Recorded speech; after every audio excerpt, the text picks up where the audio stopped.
মানুষের আকাঙ্ক্ষাগুলোকে নিয়ে আগামী বছরগুলোতে কাজ করাটা অনেক গুরুত্বপূর্ণ। কারণ একটা দেশ স্বৈরাচারী হাসিনা তার ক্ষমতার মধ্য দিয়ে দেশের সিস্টেমগুলোকে ধ্বংস করতে যেমন এক যুগের অধিক সময় নিয়েছিল, তেমনি এই দেশকে গড়তেও একটা দীর্ঘ সময়ের প্রয়োজন। সেই জায়গায় যেই তরুণরা, আপনাদের যেই সন্তানেরা, ভাইরা সামনে থেকে নেতৃত্ব দিয়ে এই অভ্যুত্থান ঘটিয়েছে, তারা তাদের জায়গা থেকে আবার নেতৃত্ব দিয়ে বাংলাদেশে নতুন একটি রাজনৈতিক দল গঠন করেছে।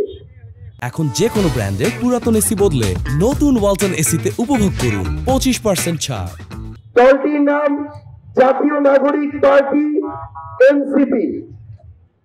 আমরা আজকে আমাদের জায়গা থেকে এনসিপির পক্ষ থেকে আপনাদের কথা শুনতে, আপনাদের কথাগুলো নীতি নির্ধারক মহলে জানাতে এবং আপনাদের কথাগুলো আগামীর বাংলাদেশে বলতে আজকে বিরলে এসেছি। আমার বাড়ি এখান থেকে খুব বেশি দূরে নয়। আজকে আমি বাড়ি থেকে এখানে এসেছি। পঞ্চগড় জেলার আটোয়ারি উপজেলাতে আমার বাড়ি। এই উত্তরাঞ্চলের মানুষের যে দুঃখ দুর্দশা, সেটা আমরা খুব কাছে থেকেই দেখেছি। বিগত 16 বছরে উত্তরাঞ্চলকে একটা দলের অংশ মনে করে সবসময় বঞ্চিত করা হয়েছে। দক্ষিণাঞ্চলের একটা পৌরসভায় যে উন্নয়ন বরাদ্দ দেওয়া হতো, উত্তরাঞ্চলের একটা জেলাতেও সেই বরাদ্দ দেওয়া হতো না।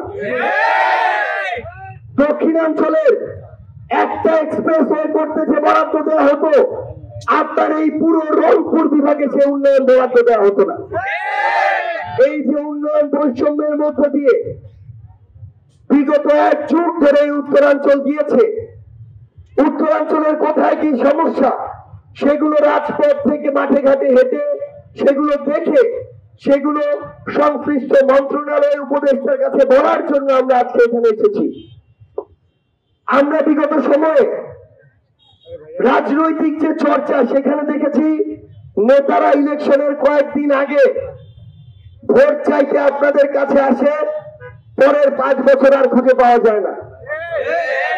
আমরা আমাদের জায়গা থেকে মনে করি আগামীর বাংলাদেশে যারা নেতৃত্ব দিতে চায় তাদেরকে আগে বাংলাদেশের প্রত্যেকটা জেলা, উপজেলা, ইউনিয়নে ঘুরতে হবে। আগে দেখতে হবে মানুষ কি চায়, রাস্তাঘাটগুলোর কি অবস্থা, হাসপাতালে খালি বিল্ডিং আছে না ডাক্তারও আছে, থানায় ভালো পুলিশ কর্মকর্তারা আছে নাকি থানায় কথা বলার আগে টাকা চাওয়ার মতো পুলিশ কর্মকর্তা আছে। আমরা দেখতে এসেছি যে ভূমি যে অফিসগুলো, সেই ভূমি অফিসগুলোতে মানুষের যে সেবা, সেই প্রাপ্য সেবাটুকু মানুষ পায় কিনা, নাকি সেখানে সেবা পাওয়ার আগে টাকার জন্য দর কষাকষি হয়। আমরা আমাদের জায়গা থেকে মাঠ পর্যায়ে দেখতে এসেছি যে এই যে স্থানীয় পর্যায়, এই স্থানীয় পর্যায়গুলোতে যে সাধারণ জনগণ কোন নির্দিষ্ট সিন্ডিকেটের হাতে জিম্মি কিনা, বিরলের মতো উপজেলাগুলোতে বিভিন্ন বাজারকে কেন্দ্র করে চাঁদাবাজি হয় কিনা, বিরলের মতো উপজেলাগুলোতে অটো, রিক্সা, ট্রাক এগুলোকে কেন্দ্র করে চাঁদাবাজি হয় কিনা। আমরা স্পষ্ট করে আপনাদেরকে একটা বিষয় বলি, আগামীর বাংলাদেশে চাঁদাবাজির কোন স্থান হবে না। একজন চাঁদাবাজ সে যেই দলের হোক না কেন, তার দলের যত ক্ষমতাই হোক না কেন, তাদের বিরুদ্ধে আমরা দাঁড়িয়ে যাব। একটা উপজেলা, জেলায় কত বড় ক্ষমতাশালী একজন চাঁদাবাজ হতে পারে, আমরা বিশ্বাস করি সে শেখ হাসিনার চেয়ে বড় ক্ষমতাবান কেউ নয়। তাহলে ওই শেখ হাসিনার যদি পতন হতে পারে, এরকম জেলা, উপজেলা 3-4 জন ছেঁচড়া চাঁদাবাজের পতন সম্ভব। আপনাদেরকে আপনাদের জায়গা থেকে এই ভয়েসটা তুলতে হবে। রাজনৈতিক দল দেখার দরকার নাই, মার্কা দেখার দরকার নাই।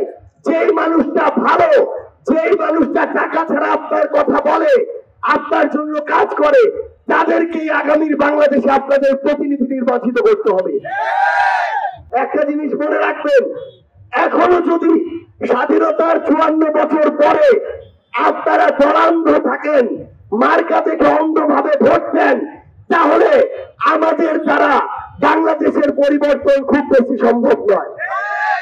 বরং আপনাদেরকে দেখতে হবে যে লোকটা ভালো কাজ করে, আপনাদের কথা বলে, আপনাদের কথা শুনে নির্বাচন ছাড়া আপনার এলাকায় আসে, সেই লোকটা যদি কোনো দলের নাও হয়, তার যদি বড় কোনো মার্কা নাও থাকে, তাদেরকেই আপনাদেরকে প্রতিনিধি হিসেবে আগামীর বাংলাদেশে নির্বাচিত করতে হবে।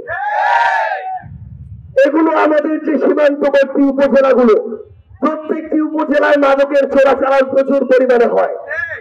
এই যে মাদকের ব্যবসাগুলো, এই যে সিন্ডিকেট গুলো সরাসরি কোন না কোন রাজনৈতিক দলের বড় বড় পদধারী সকল কিছু নেতারা এই ব্যবসাগুলো পরিচালনা করে, এই সিন্ডিকেট গুলো পরিচালনা করে।